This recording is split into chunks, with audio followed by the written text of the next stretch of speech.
Hello, welcome back to more Romance of the Three Games. This week we're kicking off with one of the biggest battles in world history, the Battle of Chibi. Let's check out the story coming up on the left. It says that the Wu forces have defeated both Huang Zhu's forces at Xiakou and the Nanman invasion, which we saw last time. Only the first of those is going to be related to any true events. Anyway, it mentions here that Cao Cao has an inexperienced naval fleet that is very large. Now this factor is at the crux of Cao Cao's historical defeat in this battle. The fact that he has a fleet which is large but inexperienced. I'll talk about that in a moment if I get the chance. Let's have a look at the level. We have a series of ships all over the place and a few pieces of land we can fight on as well. All the ships are kind of attached to each other. I guess it would be too complicated to program it so they moved. Cao Cao is somewhere at the back, and Sun Shang, who is miraculously still alive at this point in history, is at the back of our fleet, so we have to keep him alive. Historically, Sun Quan, Sun Jian's son, would have been the commander in this battle. In fact, actually, I believe Sun Quan had given strategic command over to Zhou Yu, his brilliant superior. Anyway, a lot of the enemy officers have slightly higher morale than ours. The difference to begin with isn't too large, so we're not in too much trouble to begin with. I'll say now that my playing of this level is very bad, simply because I didn't really remember what the correct things to do on this level were. I did play it through a second time afterwards and managed to do it better, but I'll explain where I make mistakes as we go along. The fate of Wu depends on this one battle. Do not falter. Show them our might. Zhuge Liang will call for the wind. Endure until then. The wind will blow. Please protect the altar until the wind blows. So we're giving our orders, and they don't really make any sense. To a first-time player on this stage, it's almost impossible to work out what to do. A little bit later on, we see that Pang Tong is moving to the target area. What is the target area? Well, there's no real way to know unless you've played several times. Although it helps if you've read the book. The whole idea with the Battle of Chibi is that the Wu forces are going to launch a fire attack on Cao Cao's massive fleet in order to deplete it and further demoralize the troops so that they can then go on to win land battles. During this stage you have to complete several objectives in order to make this fire attack succeed. One of them is protecting Zhuge Liang, the Shu strategist, who is praying for wind at an altar in the southwest corner of the map, because we need the wind to blow the fires from our fire ships onto Cao Cao's fleet. This is a reference to what happened in Romance of the Three Kingdoms, where Zhuge Liang pretends to use magic to create the wind in order to increase his own reputation, when really he was just able to predict the wind because of his meteorological knowledge. Anyway, to begin the stage, I started taking out a few enemy officers in the centre. I went on to defeat Cao Pi, but then this happened. He bends even the will of nature. Hero of chaos, indeed. It all depends on the strength and resolve of our soldiers now. So that was Zhuge Liang, the guy praying for wind. It turns out the prayer automatically fails if any enemy troops get near the altar. I thought it was only if Zhuge Liang died that it failed, rather than they got near the altar. So what you were really supposed to do at the beginning of the stage was rush towards the altar in order to protect it for long enough for the prayer to succeed. Now I've just taken out Cao Pi because I was under the impression that killing him would allow Pang Tong to succeed in his mission. Pang Tong's mission is to connect Cao Cao's ships together in order to strengthen the fire attack. But as you can see here, the ploy failed even though Cao Pi was defeated. It's possible that Pang Tong's ploy automatically fails when Zhuge Liang's fails, so that could be why that happened. This is something also described in the Romance of the Three Kingdoms novel, where Pang Tong, a strategist who would later be a key strategist in the Shu Kingdom, sneaks onto Cao Cao's side and starts advising him to connect his ships together in order to reduce the seasickness that his northern troops are facing. And this really gets to the heart of the matter of the whole battle, that Cao Cao's army is a northern army, mainly light cavalry and heavy infantry. What he's basically done for this naval battle is throw them all onto ships, which doesn't really work like that. Hungai decides to begin the fire attack on Zhou Yu's orders, despite the conditions not being in place for it to succeed. So we're going to see what the repercussions of that are going to be in a moment. I was just trying to clear up all these enemy officers on the land on either side of the river that we're fighting on, in order to stop the allied officers from retreating any further. Mind your Challenged to a manners. duel by Zhenji, Cao Pi's wife, as she has noted. And I decide to accept. Let's see how difficult it's going to be. Don't think you'll win. Time for some girl-on-girl action. Fairly rare in Dynasty Warriors. Zhenji is powered up for this fight, so her stats are a little bit higher than they would otherwise be normally. However, they weren't too high. You can see I'm still managing to do some reasonable damage to her. I'm really trying to exploit the paralyzing attack so I can get extra hits on her, but she keeps blocking, unfortunately. She sneakily hits me with her little flute bomb thing that she can drop. Managed to get the paralysis in there. For the second time I missed my 4th level charge attack, which would have juggled her into the air to give me more chance to do damage. But then she stood still for just a little bit too long and I took her out. To be humiliated like this. She was humiliated, so this is very useful because she was the most powerful unit on the field at this stage. So if her army retreats from the eastern side of the map, I can be pretty much safe in my knowledge that our forces are now going to be safe. I decided to sneakily rush north and take out another enemy officer before the next stage of the battle took place. We're essentially waiting for Hungai's fire attack to begin now. There's just a sort of hidden timer before it occurs. And what you're really supposed to do is go over to where the fire attack is due to take place and clear out enemy troops who might be in the way to block Hungai's progress forwards. Of course, in real life the fire attack was done by unmanned ships, so Hungai wouldn't have really been leading this fire attack. The crews of the ships would have just got out and allowed the ships to be pushed forward by the wind whilst on fire. Hungai was kind of in charge because he was taking part in a fake defection plan to Cao Cao's side, which isn't really referenced in the game, where Hungai had pretended to be treated poorly by Wu forces so that Cao Cao would think he really wanted to defect, but then when he did defect, he just actually did this fire attack once he got there instead. Victory will be ours. So in the stage, Hungai makes an appearance and starts waxing lyrical about how we're going to win because of this fire. Unfortunately, he obviously doesn't know that both the schemes to link the ships together and the scheme to get the wind blowing haven't worked, which means this fire attack at best will do little damage, at most will destroy our own fleet. Because the big problem was the wind was blowing towards the Wu fleet, which meant any fire attack you use on Cao Cao's fleet would actually destroy the Wu fleet. Burn it all. But alas, Hungai decides to burn it all. Wind, carry the flames of Wu to the sky. Little does he know it will be the Wu ships on fire. But at least to begin with, we do set one of the enemy ships on fire right in the middle. And inspired by this, all of the allied units start rushing forwards, which is very good news because our morale is very high at the moment. This means as the allied units move forward, they're going to be taking out swathes of enemy troops, which just saves a little bit of work for me. Fine. Don't think you'll win.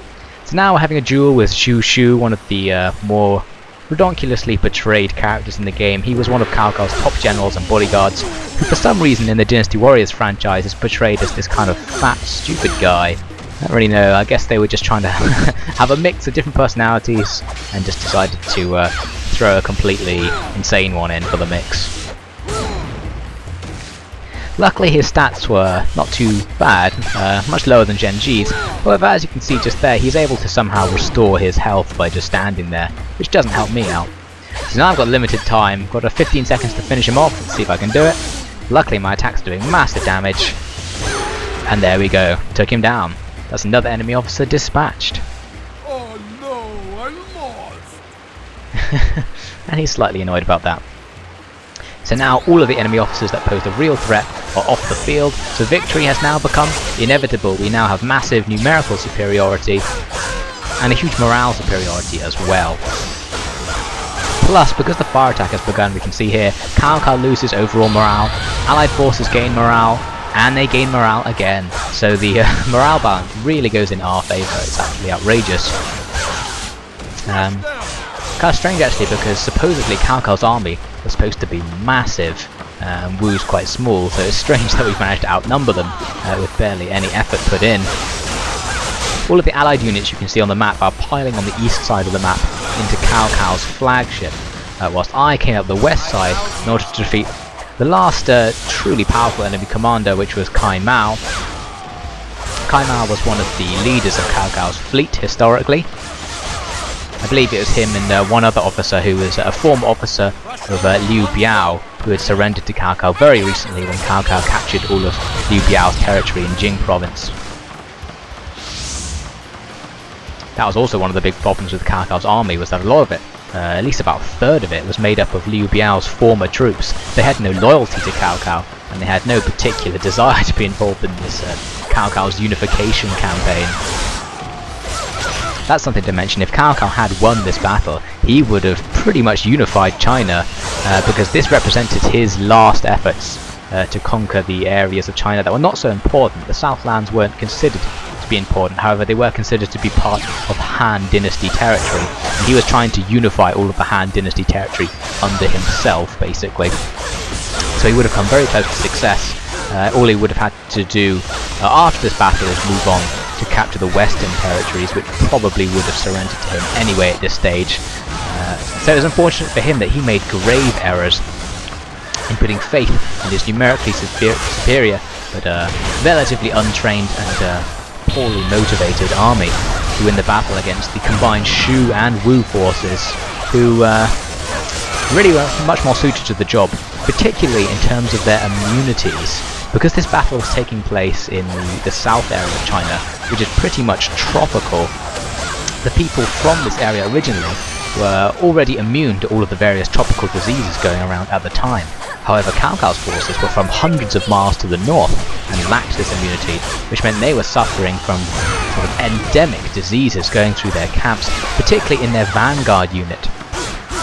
And Cao Cao's army actually, as the Battle of Chibi began with a small skirmish of naval fleets, Cao Cao suffered a massive defeat at the hands of Wu, which caused them to sort of sit back and try and plan something, giving Wu forces enough time to come up with all these schemes they used to allow their fire attack to succeed.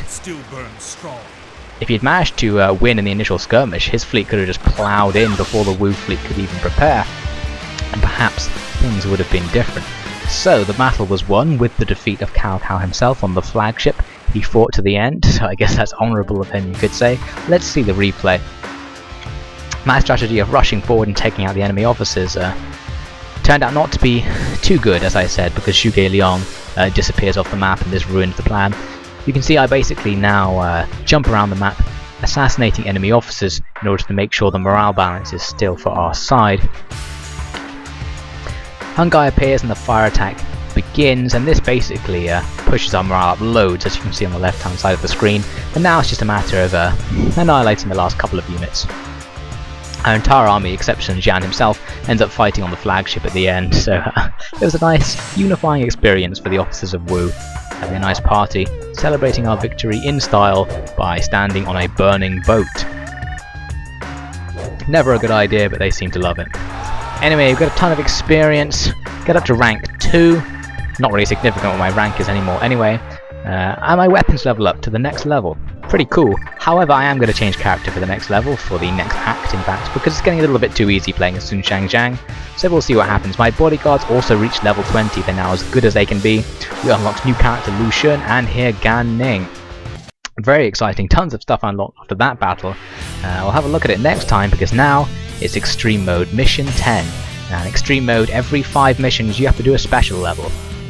In this case, it's a Kingdom Defense mission. The kingdom I won 5 missions ago is being invaded, and it's time for me to defend against those invaders in order to keep my rights to cheaper shop prices in Han Zhong. While I was here, the shop was offering a couple of goodies I decided to pick up: the plain harness, the Eye of Heaven, and some more lady guards. I kind of missed having my lady guards like I did towards the beginning of my Extreme Mode campaign, so I decided to hire them to help out. Oh yes, I was thinking of buying this soldier shield. It barely does anything, especially for the cost, but I decided to buy it anyway because it's being sold at a discount rate. It's about a third off, so I thought, I'll exploit the special offer. So we're on the Han Zhong stage. We're actually on a version of the map which is very much compressed, which means there's basically no use for that horse I bought from the beginning. Now you can see here I'm at first I didn't want to get rid of my speed scroll, but then I decided to do it anyway, and I mentioned this last week, because what I'm doing is I've equipped the Peacock Urn when I don't have full health. This means my life bar is going to extend empty rather than extend full.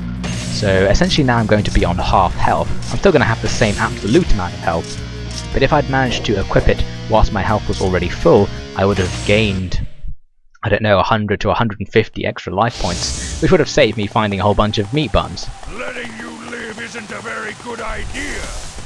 I'll take care of you right here, right now! Charge!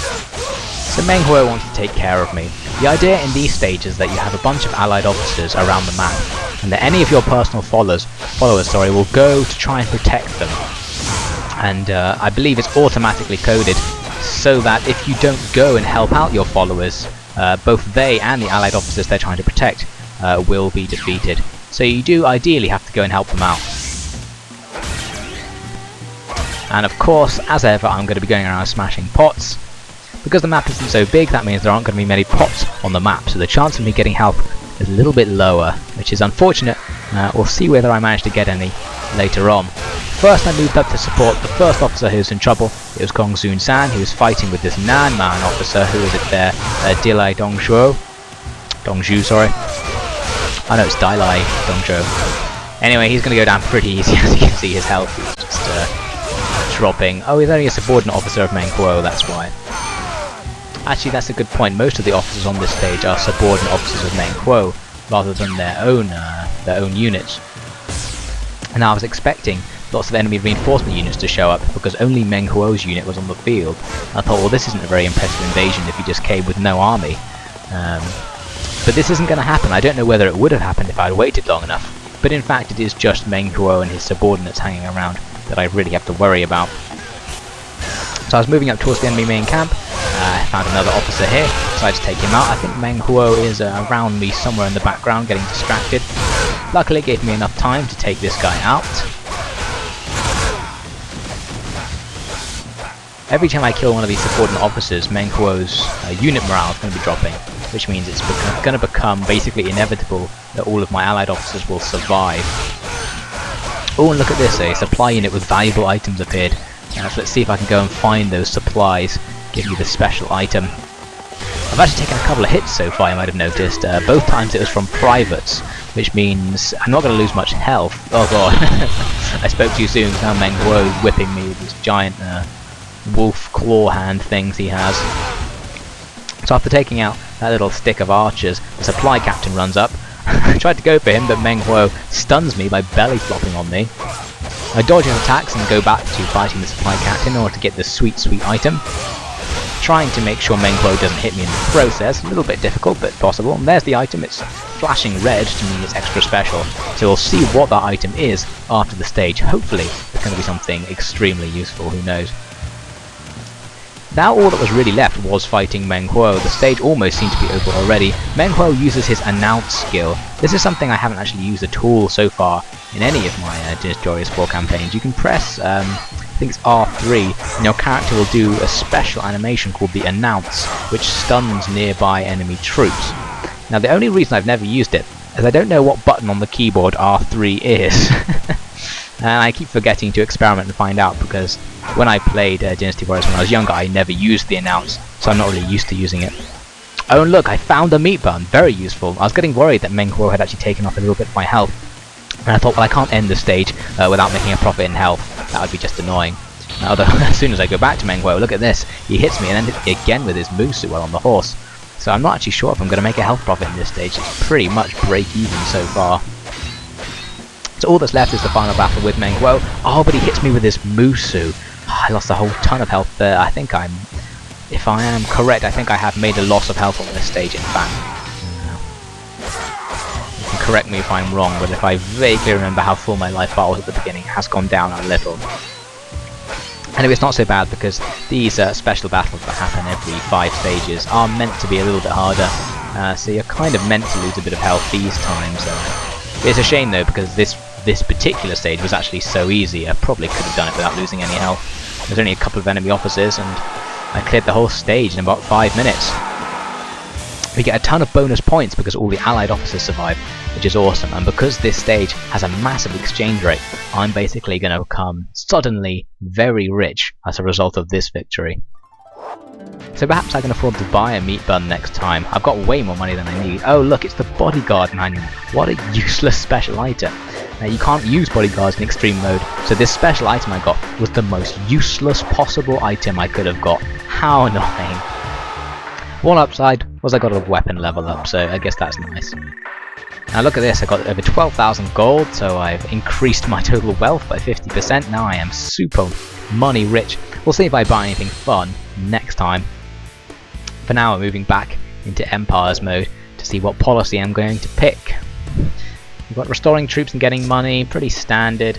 This one is kind of evil, plus doesn't really help out very much, wasn't too interested. And give everyone a holiday and give Yumi 1,000 troops.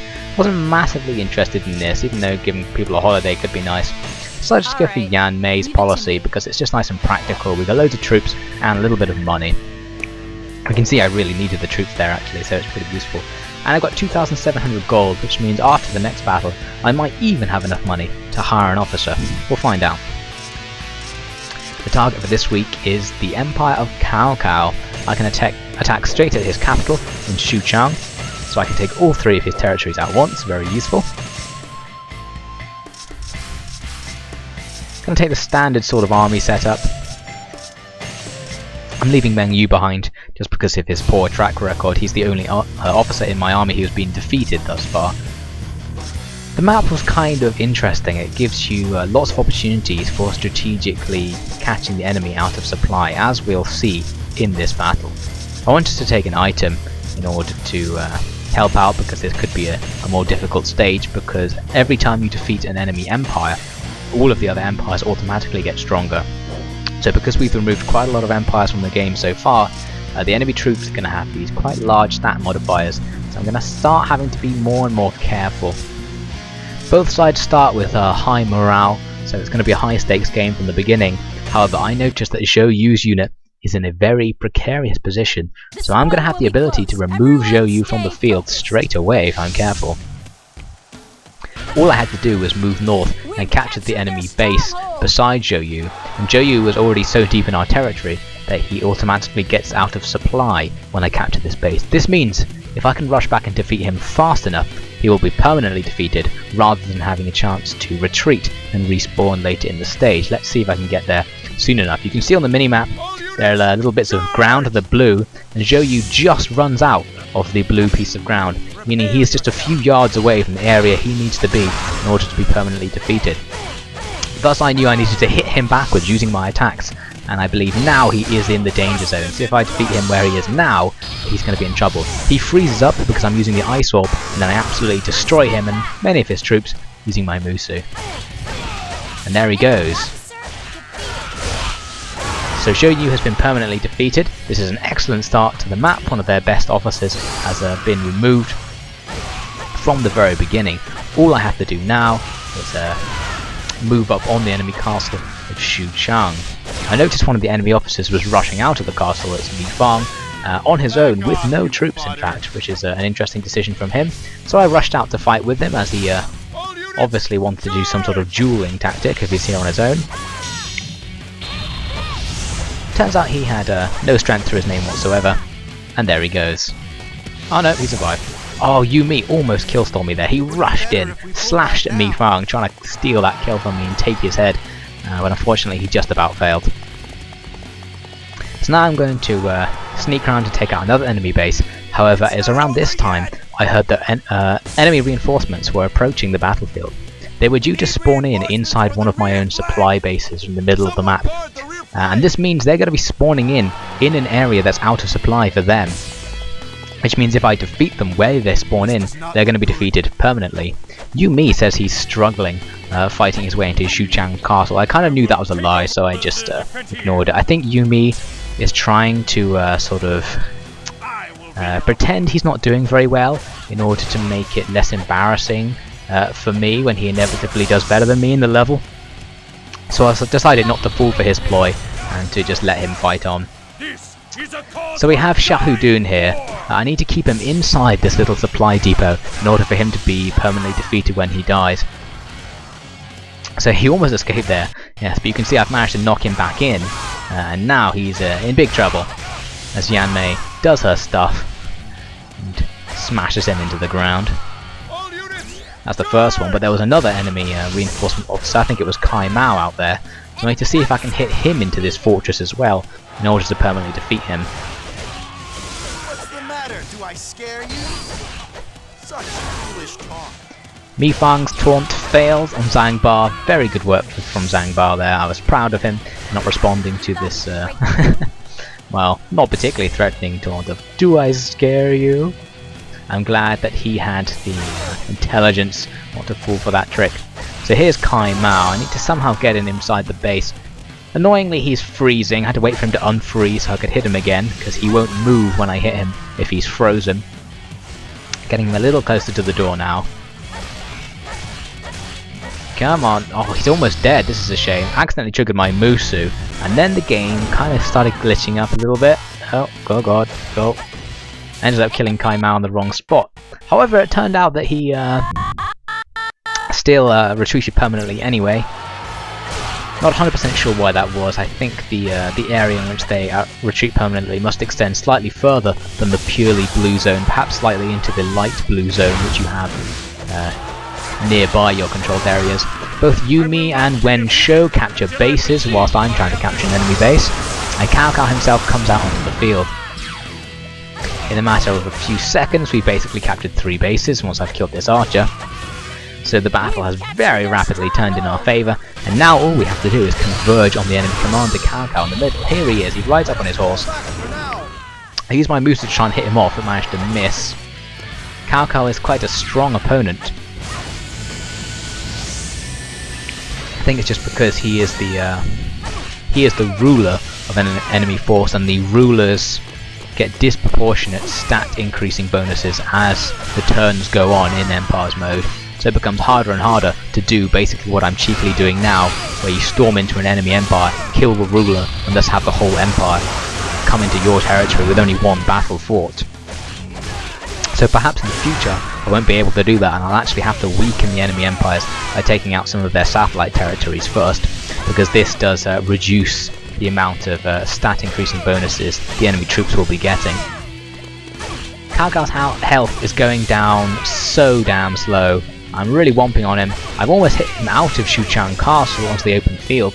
My plan was to hit him so far away from the castle that some of my allied troops would come out of the bases and start helping me. I just need to get him near enough to one of my bases for this to happen. There are 2 bases out here, and sure enough, as we get into the open field, you can see in the background here some groups of allied troops are rushing forward to help out. So these guys are basically just going to provide a distraction. They're pretty much useless though. Look at them, they're just standing there on the left, not really helping, just kind of watching me hit Cao Cao. More enemy allied troops rush out from the mist again, so now he's getting really surrounded. Cao Cao is in trouble, however he is not willing to give up. He'll fight to the end. I'm trying to finish him. One of the privates manages to hit him, but doesn't quite kill him, even though his health is on 0. Oh, there we go, got him down. Enemy ruler defeated, so Cao Cao's 3 territories will now be brought into Yanmei's empire. Yanmei's empire must now control a massive amount of China. If I was the other warlords, I would be getting very suspicious of Yanmei's intentions. Just a few experience points, only minor casualties, possibly due to the fact the battle was quite short, and we managed to dispatch 3 of the enemy officers without having them respawn, which very much reduced the amount of conflict there was overall in the stage. We captured a whole bunch of enemy officers, as you can see here, so we're going to find out whether I have enough money to buy them in a moment. Look at that empire, it controls basically the whole country. We're close to unification now. So here are the captured officers. I've got 2,700, and yeah, pretty much only 2 of them I was able to buy, but I decided not to because they were both lieutenants. I didn't want another lieutenant, I don't need another lieutenant. I wanted a general, but I couldn't afford a general. So I decided to save the money and hope that in the next stage I'll have enough money to buy a general if I save up this time. This does mean I have to avoid overspending on my next policy in the next turn. We'll see whether I manage to do that. So thank you for joining me for those 3 battles. I think my voice is starting to go. I'm obviously commentating too damn hard. Hopefully it will have recovered in a week's time, and I'll be bringing you 3 more Dynasty Warriors battles and swapping character in Musu mode to show you one of the other Wu officers. We'll find out who it is next time on Romance of the 3 Games.